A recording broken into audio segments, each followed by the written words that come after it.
para a gente dar continuidade às disfunções metabólicas, hoje a gente vai falar sobre hipotireoidismo e hipertireoidismo. Veja só, a tireoide é uma glândula endócrina e o desenho está aí justamente para você relembrar lá de anatomia, aonde é que fica e qual é a estrutura. Ela parece uma letra H, fica bem aqui, né? O pessoal chama de pomo de Adão, né? Então, ela tem um formato semelhante a uma pequena borboleta, né? Ou H, tem algumas literaturas que trazem H, outras que trazem borboletas, não importa. O formato dela é esse daí. Pesa entre 15 e 25 gramas, isso aí é só para que você relembre, né, as questões anatômicas dela. Olha, hoje a aula é muito curta, né? Muito curta. É só fala do hipo e do hipertireoidismo. Olha, vamos imaginar, primeiro, antes da gente ver os slides, vou colocar do meu jeito. Vamos imaginar qual é a função dos hormônios. É como se fosse dentro de um carro a parte do óleo, em que juntamente... o carro anda como? Com a gasolina. Pronto, tudo bem. Mas se ele não tiver óleo, eu não entendo muito de carro, mas o motor parece que bate. Ou seja, existem outras estruturas para que que o motor realmente ande. E o sistema endócrino não é diferente. Você precisa dele, né? As nossas glândulas são indutoras, ou seja, elas induzem a alguma coisa, certo? E assim, vamos imaginar, olha, tem o hipotireoidismo, vamos aqui, ó, hipotireoidismo e o hipertireoidismo. O hipotireoidismo está lhe dizendo que os hormônios da tireoides estão em baixa. Já o hiper, eles estão em alta, certo? Pronto. O que é que eu quero que vocês mais ou menos entendam de um modo bem grotesco é que o hipotireoidismo faz com que tudo nosso fique mais lento. Tudo nosso fique mais reduzido. Já o hipertireoidismo é o excesso. Tudo é a mais. Pronto. Vai até aí o meu grosso modo. Então vamos ver. Quais são os hormônios tireoidianos? A triiodoptironina, a tiroxina e a calcitonina. Ou seja, T3, T4 e calcitonina. Talvez... Não, é que a gente só vê lá no resultado do exame T3 e T4, certo? Cujo funcionamento inadequado pode acarretar ao indivíduo complicações que interferem a qualidade e o desenvolvimento do nosso organismo. Pronto. Então, os hormônios tireoidianos são o T3, o T4 e a calcitonina. Ok? Pronto. T3 e T4, às vezes a gente só lembra deles, né? São os hormônios tireoidianos, mas a gente já sabe que tem a calcitonina, que tem a ver com a calcificação dos ossos. O T3 e T4 tem como função controlar o metabolismo, a divisão e o crescimento normal das células. Ou seja, o T3, T4, e eu incluo a calcitonina, claro, também, porque os três fazem parte dos hormônios tireoidianos, são responsáveis por todo o controle do metabolismo orgânico, né? Vamos lá. Agora, repare, eles só vão atuar, eles só vão ser reproduzidos por conta dessa glândulazinha aqui, a hipófise. Ela fica na célula túrcica da nível cerebral. E por estar a nível de cérebro, ela é o comandante. A gente sabe que o nosso cérebro é o chefe. É ele que comanda todas as nossas ações, desde as emocionais até as mecânicas. Então, você tem a hipófise aqui, né? Que ela induz através do TSH, em que esse TSH, ou seja, ela libera, né? O TSH vai estimular a produção do T3 e T4. Aí a tireoide começa a produzir e depois, quando ele é produzido, ele inibe o TSH para não continuar sendo produzido, certo? Funciona mais ou menos assim. O que eu quero aqui de vocês é que, primeiro, saiba onde é que fica saiba onde é que fica a hipófise, saiba onde é que fica a tireoide, certo? Saiba que a tireoide, para que ela exerça, que ela produza, que ela secrete seus hormônios, ele tem que ser induzido pela hipófise. Assim acontece com os ovários, assim acontece com os testículos. Ela manda um hormônio para indução, ativa o órgão que ela quer e esse órgão passa a produzir o hormônio característico dele, certo? Aqui é só para relembrar a anatomia. Bem, o que é, na verdade, o hipotireoidismo? Repare que nessa gravura tem assim, cansaço, cabelo resseca, pele resseca, depressão, ou seja, a tireoide está diminuída. Consequentemente, o TSH também está diminuído, certo? Pronto. Vamos voltar só aqui para vocês lembrar. Olha o TSH aqui, ó. Ele que vai induzir. Se ele está em baixa, ela vai começar a produzir seus hormônios também. Ó, então assim, você vai ficar uma pessoa apática. Quem tem hipotireoidismo, eu chamo de lerdo, para todo mundo entender. É a lerdeza só. Por isso que muitas vezes, né, cientificamente, a depressão pode ser em decorrência disso daí, certo? É por isso que muitas vezes a mulher, né, na menopausa tem que ter alguns cuidados, porque tem algumas sensações que chega perto da depressão. Então tem que se ter cuidado com isso, certo? Então, o hipotireoidismo, diminuição da tireoide, consequentemente, dos seus hormônios vão ser fabricados de forma diminuída. Qual é o conceito? Caracteriza pela produção reduzida dos hormônios tireoidianos, aqueles que a gente falou nesse instante, né? No hipotireoidismo ocorre uma diminuição da quantidade de T3, T4 que vão para a corrente sanguínea, ok? Qual é a sintomatologia? Cansaço, desânimo, falta de força, pele e cabelo ressecado, unha quebradiça, faz aspecto de o rosto, mixedema, o aspecto edemaciado, né? Na medida em que o distúrbio se agrava, a pessoa apresenta uma progressiva diminuição do intelecto. Não pense em nada. E eu não estou passando mal. Eu estou apenas idealizando uma pessoa lerda, né? Na forma de brincar, lerda. Ou seja, todo o seu metabolismo está lento por conta do hipotireoidismo. Quais são os cuidados que a gente tem na enfermagem? Realização das atividades que evite ficar muito parado. Lembre lá na frente que a depressão fica rondando, certo? Então, qualquer tipo de atividade que deixa a pessoa parada, né, não é muito boa. Garantir conforto e temperatura adequada para que ela não venha ter uma hipotermia, já que está toda a movimentação lenta, ela pode ter uma hipotermia, uma diminuição da sua temperatura corpórea. Incentivar a pessoa ao retorno às suas atividades sociais e profissionais após a alta é fundamental. Ela precisa ter uma atividade. Ela precisa ter a cabeça dela movimentada. Você repare que, às vezes, determinadas situações do indivíduo é por conta hormonal, né? E nós, mulheres, é que bem sofremos com isso. Orientar quanto ao fato de que, à medida em que a reposição do hormônio da tireoide for sendo regularizada, todas as suas funções retornarão à normalidade, né? E aí o endocrinologista é que vai ver a questão como é que vai funcionar essa reposição, né? Como é que vai ser a alimentação, que tem alimentos que são excelentes para essas questões, certo? Participar no atendimento e acompanhamento desses clientes em sua fase de maior gravidade. E isso tem que ser orientado também ao familiar, né? E tem que chamar a atenção, porque dentro do hospital, às vezes até não dá tempo da gente, como é que se chama?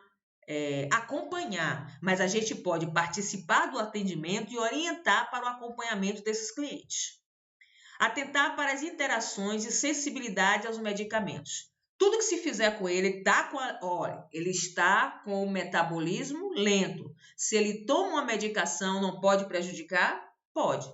Até essa medicação fazer efeito e ser liberada, ele pode sofrer um processo de intoxicação. E você tem que estar acompanhando qual é o comportamento. Depois da medicação, como é que ele se comportou? Como é que ele está respondendo a essa medicação? Ok? Bem, aqui já é o hipertireoidismo. Ó o tamanho da tireoide, você vê perfeitamente o H, certo? O vídeo que eu vou mandar, inclusive, para vocês, tem uma parte que vai lembrar a anatomia, vai fazer tipo uma revisãozinha de anatomia. E aí vocês vão ver como é linda, a tireoide é linda, né? Tem a tireoide, a paratireoide, ele vai mostrar de frente, de costa. É o conceito, a produção excessiva do hormônio, né? Devido à estimulação, ou seja, ela está produzindo mais. Olha a diferença, é uma pessoa nervosa, os olhos esbugalhados para fora, aqueles olhos, muito calor, polifagia, ou seja, mais apetite. Tudo isso porque as sensações de quem tem hipertireoidismo é exatamente uma sensação aumentada. Enquanto a outra ela é lenta, aqui tem uma velocidade maior, certo? Olha o tamanho do olho, todo esbugalhado. Quais são as possíveis causas? Choque emocional, né? Você foi largada na porta da igreja. Vocês que às vezes costumam tomar medicação para se matar quando termina com o namorado, tudo isso. Alguma morte na família, ou seja, um choque, né? Estresse faz muito. Infecção, o estresse, porque o que acontece com o estresse? Você está em alta atividade, então tudo no seu corpo também vai metabolizar de forma rápida. Você é que é agora o culpado, tá? Deixando o seu corpo responder de forma acelerada.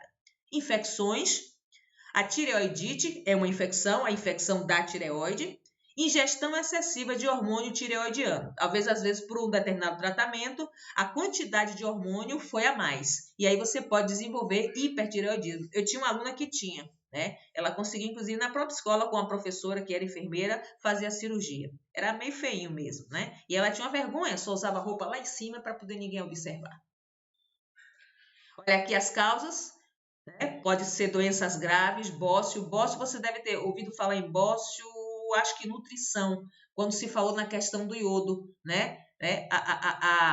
Nós, inclusive, temos no sal uma quantidade de iodo recomendado, né, a nível de saúde pública, apesar de que nós não temos tanta necessidade, porque nós estamos cercados com um litoral maravilhoso, ou seja, praias maravilhosas, em que o salitre faz parte, ele vai no ar, a gente consegue aspirar essa questão do iodo. Mas em determinadas regiões em que não tem litoral, o sal, apesar de que o sal, a quantidade de iodo é unânime, para quem está no litoral, para quem não está. Certo? Mas o bócio está porque a fixação do iodo se dá a nível de tireoide. Superdosagem do hormônio, a gente já falou. Ingestão excessiva de iodo, e aí ele fala da quantidade, não, de sal, né? Você tem que consumir até 10 gramas de sal por dia. E a gente sabe que a gente não faz isso. E é isso porque a gente, quando fala no sal, só pensa naquele sal branquinho que a gente põe na comida, e não é só isso. Em todos os alimentos, 90% contém sal. Uma carne, se você não botar sal, ela tem sal, certo? Olha o olho, eu gostei mais dessa gravura, muito mais pelo olho, né? E aqui o pescoço da cidadã, parece um colar, né? A cervical dele, parece um colar cervical. Então, a cervical dela é demasiada, e não é. Como é que chama? A tireoide, como se estivesse dando um abraço no pescoço dela. Olha os olhos do povo, todos esbugalhados.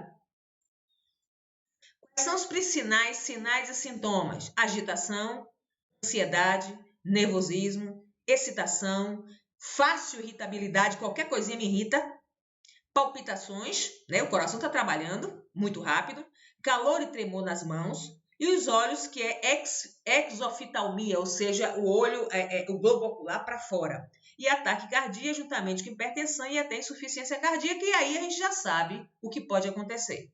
Né? O hipertireoidismo pode acontecer um problema cardíaco, certo? Um infarto, por exemplo, uma angina. E aqui o tratamento. Com todos os tratamentos não se resolveu, o mais rápido é a tireoidectomia, ou seja, a retirada da tireoide.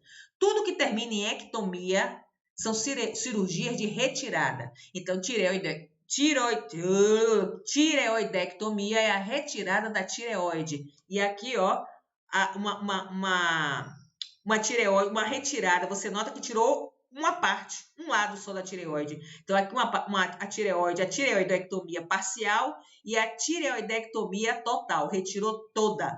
Né? Isso é muito comum, principalmente, quer ver um hospital que tem povo, 70% das cirurgias lá dentro ou é tireoidectomia ou é mastectomia.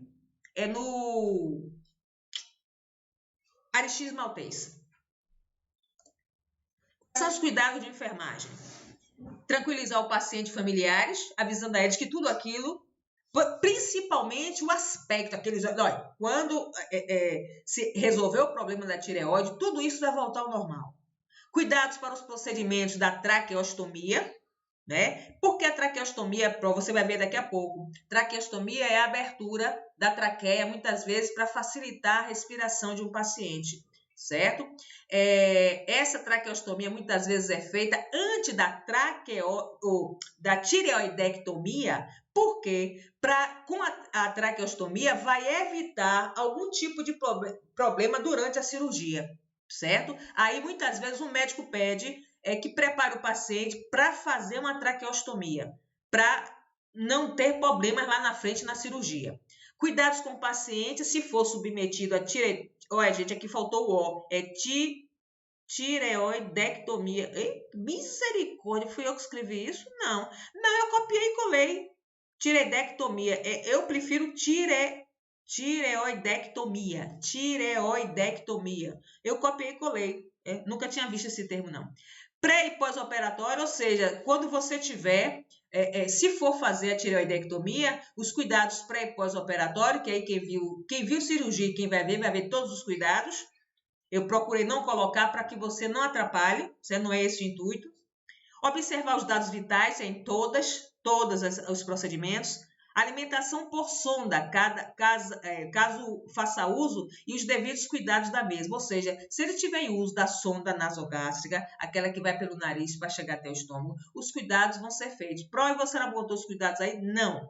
Quem já viu, já viu. Quem não viu, vai ver, certo?